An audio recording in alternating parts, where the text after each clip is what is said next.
ওম শান্তি। আজকের বাংলা মুরলি ১৩ই ফেব্রুয়ারি ২০২৫। প্রাতঃমুরলি ওম শান্তি। বাপদাদা মধুবন। বাবা বলেন, মিষ্টি বাচ্চারা, বাবা যা তিনি ঠিক যেমন সেই যথার্থ ভেবে জেনে স্মরণ করা, এটাই হলো মুখ্য বিষয়। মানুষকে এই কথা অনেক যুক্তি দিয়ে বোঝাতে হবে। আজকের প্রশ্ন, সমগ্র ইউনিভার্সের জন্য কি এমন পাঠ রয়েছে যেটা তোমরা এখানেই পড়ো? উত্তর, সমগ্র ইউনিভার্সের জন্য এটাই হলো পাঠ যে তোমরা সবাই হলে আত্মা। নিজেকে আত্মা মনে করে বাবাকে স্মরণ করো, তো পবিত্র হয়ে যাবে। সমগ্র বিশ্বের যিনি বাবা, তিনি একবারের জন্যই সবাইকে পবিত্র বানাতে আসেন।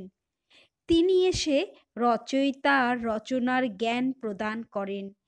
এই জন্য বাস্তবে এটাই হলো একমাত্র ইউনিভার্সিটি। এই সমস্ত কথা বাচ্চাদের স্পষ্ট করে বোঝাতে হবে। ওম শান্তি। ভগবানুবাচ, এখন এটা তো আত্মিক বাচ্চারা বুঝে গেছে যে ভগবানকে। ভারতের মধ্যে কেউই যথার্থভাবে তা জানে না। তিনি বলেন যে আমি যেমন, আমাকে যথার্থভাবে কেউ জানে না। তোমাদের মধ্যেও নম্বরের ক্রমানুসার আছে। নম্বরের ক্রম পুরুষার্থ অনুসারে জানে। হয়তো এখানেই থাকে, কিন্তু যথারীতি দিয়ে জানে না। যথার্থ রীতি জেনে বাবাকে স্মরণ করা, এটাই হলো খুব পরিশ্রমের কাজ। যদিও বাচ্চারা বলে এটা খুবই সহজ, আমাকে নিরন্তর বাবাকে স্মরণ করতে হবে। বুদ্ধিতে এই যুক্তি থাকে, আমি আত্মা হলাম অতীব ছোট বিন্দু, আমার বাবাও হলেন ছোট্ট বিন্দু। অর্ধকল্প তো ভগবানের কোনো নামই নেওয়া হয় না। দুঃখ হলেই স্মরণ করে হে ভগবান। এখন ভগবান কে, এটা তো কোনো মানুষ বোঝে না। এখন মানুষকে কিভাবে বোঝাবে? এর উপরে বিচার সাগর মন্থন করতে হবে। নামও লেখা আছে, প্রজাপিতা ব্রহ্মা কুমারীজ ঈশ্বরীয় বিশ্ববিদ্যালয়। এর দ্বারাও বোঝে না যে এটা হলো আত্মিক অসীম জগতের বাবার ঈশ্বরীয় বিশ্ববিদ্যালয়। এখন কি নাম রাখলে মানুষ খুব শীঘ্রই বুঝে যাবে? কিভাবে মানুষকে বোঝাবে যে এটা হলো ইউনিভার্সিটি?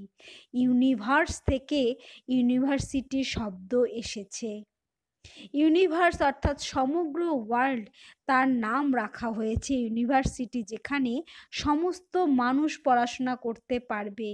ইউনিভার্সের পড়াশোনার জন্য ইউনিভার্সিটি রয়েছে।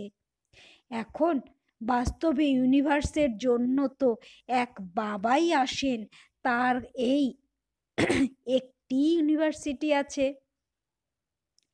এইম অবজেক্ট হলো এক। বাবাই এসে সমগ্র বিশ্বকে পবিত্র বানান, যোগ শেখান।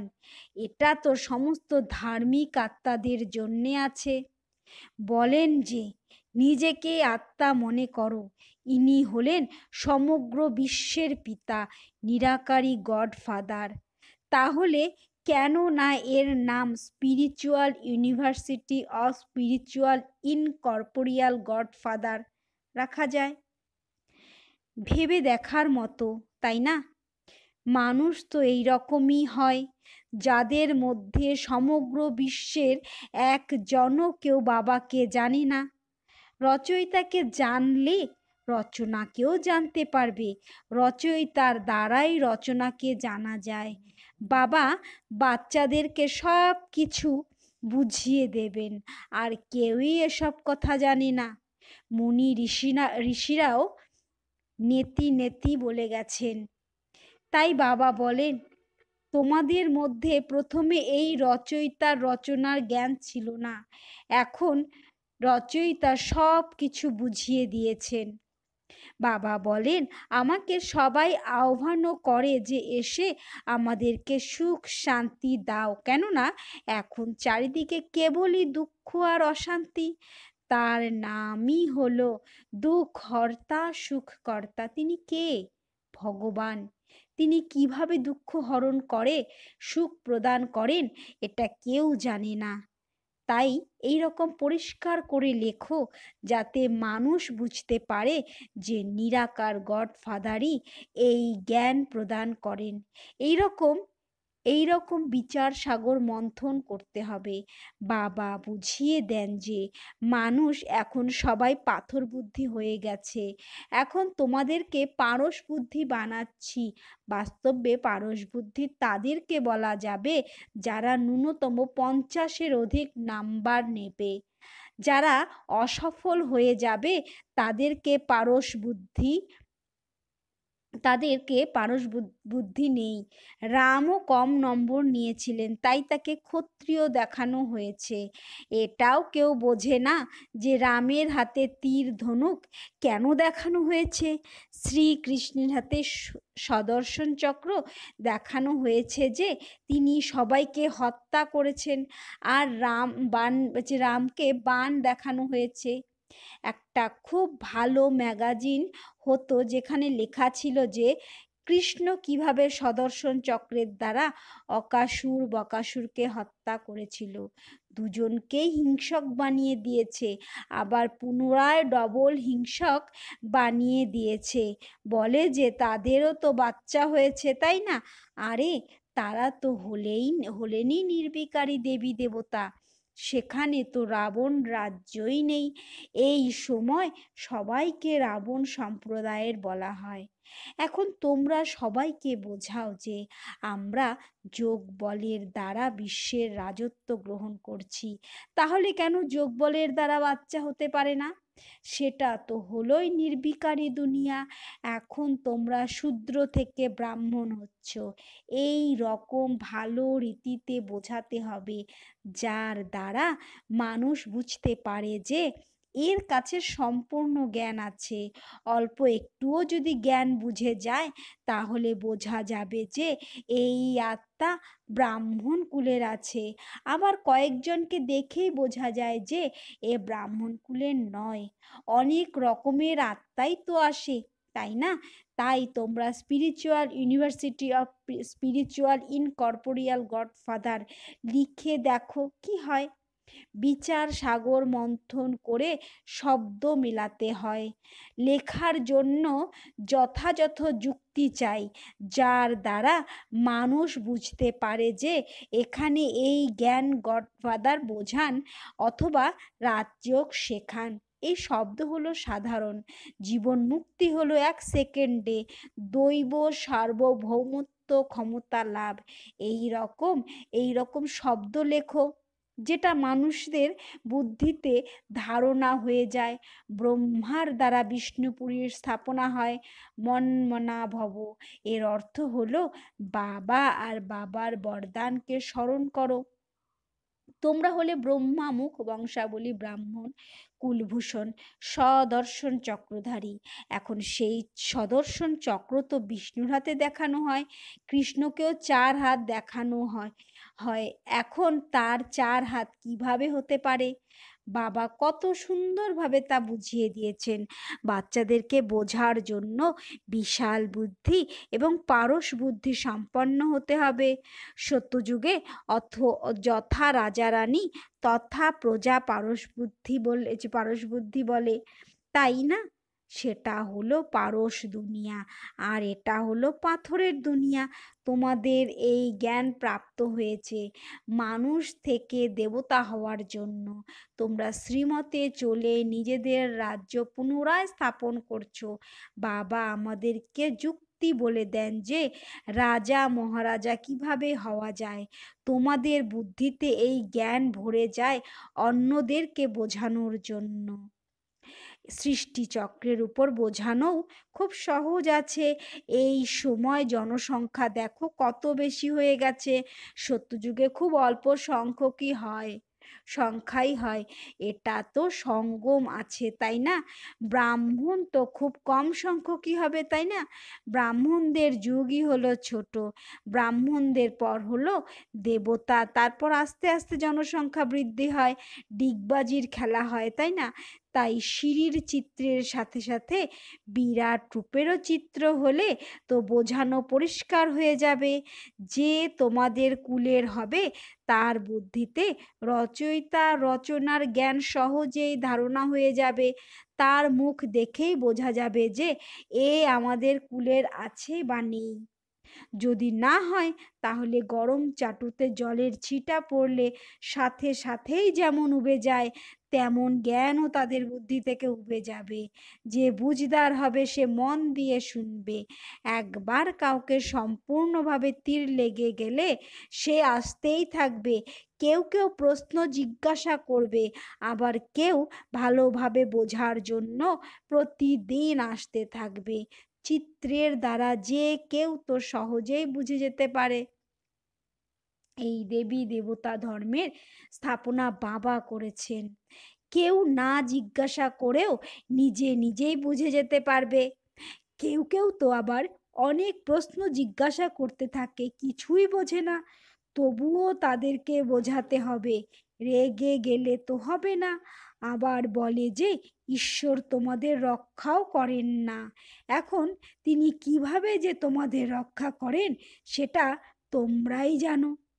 কর্মের হিসেব নিকেশ তো সবাইকেই সমাপ্ত করতে হবে। এই রকম অনেক আছে যে শরীর খারাপ হলেই তো বলে যে রক্ষা করো। বাবা বলেন যে আমি তো আসি তোমাদের পতীত থেকে পবিত্র বানাতে। সেই ধান্দাটা তোমরাও শেখো। বাবা 5 বিকারের উপর জয় করতে শেখান, তাই আরো তীব্র গতি দিয়ে তারা মোকাবিলা করতে আসে। বিকারের তুফান খুব জোরে আসে। বাবা তো বলেন যে বাবার হয়ে গেলে এইসব অসুখ বিসুখ আরো উতাল পাতাল করবে, তুফান খুব জোরে আসবে। এটাই তো হলো বক্সিং। ভালো ভালো শক্তিমান বাচ্চাদেরকেও পরাজিত করে। বলে যে না চাইতেও কুদৃষ্টি চলে গেছে, রেজিস্টার খারাপ হয়ে যায়। কুদৃষ্টি আত্মার সঙ্গেই বলা আছে, আত্মার সঙ্গে কথাই বলা উচিত নয়। কুদৃষ্টি আত্মার সঙ্গে কথা বলা উচিত নয়। বাবা সকল সেন্টারের বাচ্চাদেরকে বোঝাচ্ছেন যে কুদৃষ্টি সম্পন্ন আত্মা অনেক আছে, নাম নিলে আরো তারা বিশ্বাসঘাতক হয়ে যাবে। নিজের সর্বনাশ অর্থাৎ সত্যনাশ করে খারাপ কাজ করতে লেগে যাবে। কাম বিকার নাক দিয়ে ধরে নেবে, মায়া ছাড়বেই না।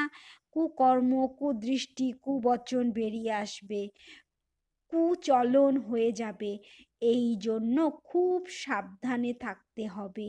বাচ্চারা, যখন তোমরা প্রদর্শনী আদি করতে থাকো তখন এই রকম যুক্তি বের করো যে কেউ খুব সহজেই বুঝে যেতে পারে। এই গীতা জ্ঞান স্বয়ং বাবা পড়াচ্ছেন, এতে কোনো শাস্ত্রাদির কথা নেই। এটা তো হলো পড়াশোনা। গীতা বই তো এখানে নেই, বাবা পড়াচ্ছেন। তিনি কি বই হাতে নিয়ে পড়াবেন? তাছাড়া এই গীতা নাম কোথা থেকে এসেছে? এই সব ধর্মশাস্ত্র তৈরি হয় পরবর্তী সময়ে। কত সব মঠ পন্থ আছে, প্রত্যেকেরই নিজের নিজের শাস্ত্র রয়েছে। শাখা প্রশাখা যা কিছু আছে, ছোট ছোট মঠ পন্থ অনেক আছে, তাদেরও শাস্ত্রাদি নিজের নিজের আছে। সেগুলো হয়ে গেলে হয়ে গেল সব ছোট বাচ্চা। তার থেকে তো কখনো মুক্তি পাওয়া যায় না। সকল শাস্ত্রের শিরোমণি গীতা গাওয়া হয়। গীতারও জ্ঞান শোনানোর জন্য কেউ থাকেন, তাই না? এই জ্ঞান বাবা এসে প্রদান করেন। তার হাতে কোন শাস্ত্র আদি থাকে না। আমিও শাস্ত্র পড়ি না, তোমাদের কেউ পড়াই না। তিনিও শেখেন এবং শেখান। এখানে শাস্ত্রের কোনো কথা নেই। বাবা হলেনই নলেজফুল। আমি তোমাদেরকে সমস্ত বেদ শাস্ত্রের সার সংক্ষেপে বোঝাই। মুখ্য হলই চার ধর্মের চার ধর্মশাস্ত্র। ব্রাহ্মণ ধর্মের কোনো শাস্ত্র আছে কি? এগুলোই হলো বোঝার বিষয়। এই সব কথা বাবা বসে বিস্তারিতভাবে বোঝাচ্ছেন। মানুষ তো সব পাথর বুদ্ধি হয়ে গেছে, তাই তো এত কাঙ্গাল হয়ে গেছে। দেবতারা ছিলেন সুবর্ণ যুগে, সেখানে সোনার মহল তৈরি হয়, সোনার খনি থাকে। এখন তো সত্যিকারের সোনাও নেই। এই সমস্ত কথা ভারতের মধ্যেই প্রচলিত আছে। তোমরা দেবী দেবতারা পারস বুদ্ধি ছিলে, বিশ্বের উপর রাজত্ব করেছিলে। এখন স্মৃতিচারণা হয়েছে আমরাই স্বর্গের মালিক ছিলাম, তারপর এখানে এই নরকের মালিক হয়ে গেছি। এখন পুনরায় পারস বুদ্ধি তৈরি হচ্ছি। এই সমস্ত জ্ঞান বাচ্চারা তোমাদের বুদ্ধিতে আছে, যেটা পুনরায় অন্যদেরকে বোঝাতে হবে। ড্রামা অনুসারে পাঠ চলতে থাকে।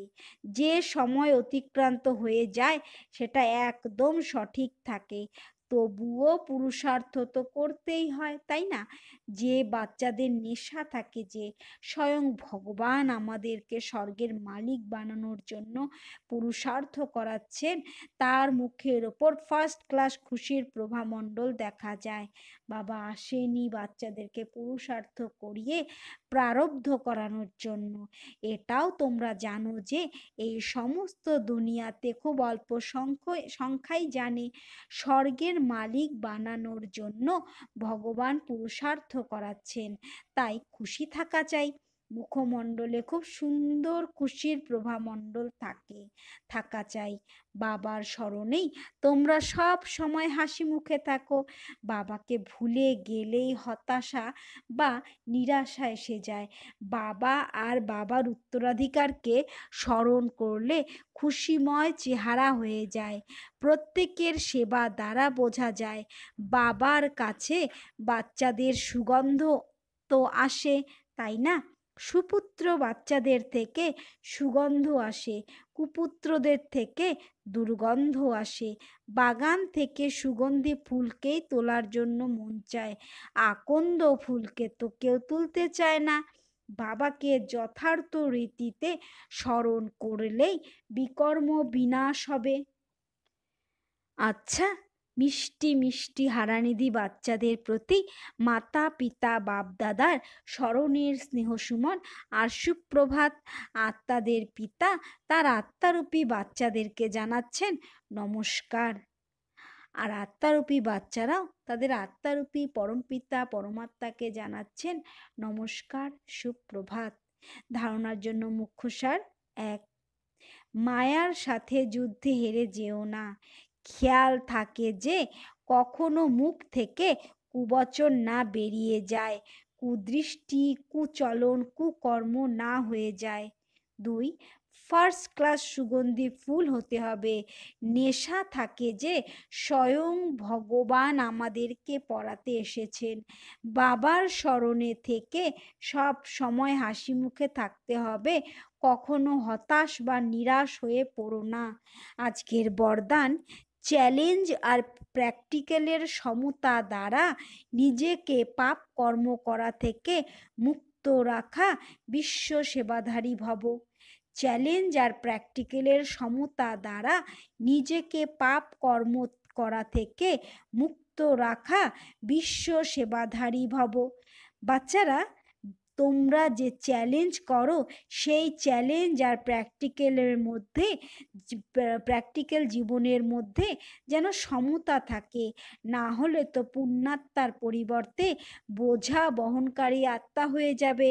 এই পাপ আর পুণ্যের গতিকে জেনে নিজেকে সেফ রাখো, কেননা সংকল্পেও কোনো বিকারের দুর্বলতা, ব্যর্থ কথা, ব্যর্থ ভাবনা, ঘৃণা বা ঈর্ষার ভাবনা পাপের খাতা বৃদ্ধি করে। এই জন্য পুণ্যাত্মা ভবর বরদান দ্বারা নিজেকে সুরক্ষিত রেখে বিশ্ব সেবাধারী হও। সংগঠিত রূপে একমত একরস স্থিতির অনুভব করাও। আজকের স্লোগান: পবিত্রতার আলো চারিদিকে জ্বালাও, তাহলে বাবাকে সহজে দেখতে পাবে। পবিত্রতার আলো চারিদিকে জ্বালাও, তাহলে বাবাকে সহজে দেখতে পাবে। অব্যক্ত ইশারা, একান্ত প্রিয় হও, একতা আর একাগ্রতাকে ধারণ করো।